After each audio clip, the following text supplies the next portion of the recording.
ഇന്ന് ഞാൻ വീഡിയോ ചെയ്യാൻ കാരണം വളരെ ഒരു സങ്കടത്തിന്റെ കാര്യം പറയാനാ.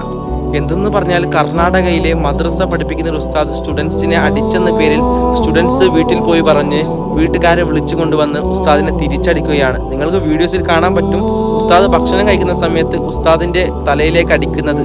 എങ്ങനെ മനസ്സ് വന്നു, എങ്ങനെ ധൈര്യം വന്ന്? ഒരിക്കലും നിങ്ങൾ ഉസ്താദന്മാർ നിങ്ങളെ മക്കളെ വെറുതെ അടിക്കൂല. എന്തെങ്കിലും പഠിക്കാൻ കൊടുത്ത കാര്യം പഠിക്കാതിരുന്നതിന് വേണ്ടിയോ പറഞ്ഞ കാര്യം അനുസരിക്കാത്തതിന് വേണ്ടിയോ അടിച്ചതായിരിക്കാം. അല്ലാതെ ഉസ്താദന്മാർ ഒരിക്കലും നിങ്ങളെ മക്കളെ വെറുതെ അടിക്കൂല. എങ്ങനെയാണ് ഇതൊക്കെ ഇങ്ങനെ ചെയ്യാൻ നിങ്ങൾക്ക് മനസ്സ് വന്നത്? എന്തൊരു അവസ്ഥയാണ് ഇപ്പൊ നടക്കുന്നത്. ഇപ്പോൾ എല്ലാ ഉമ്മമാരും വാപ്പമാരും മക്കള് പറഞ്ഞ കാര്യം കേട്ട് നിൽക്കുകയാണ്. എന്തൊരു അവസ്ഥയാണ്.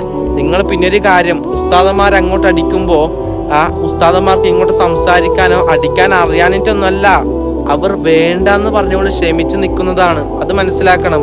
എന്തായാലും പടച്ചോന്റെ മുമ്പിൽ നാളെ എല്ലാവരും പോകുന്നല്ലേ.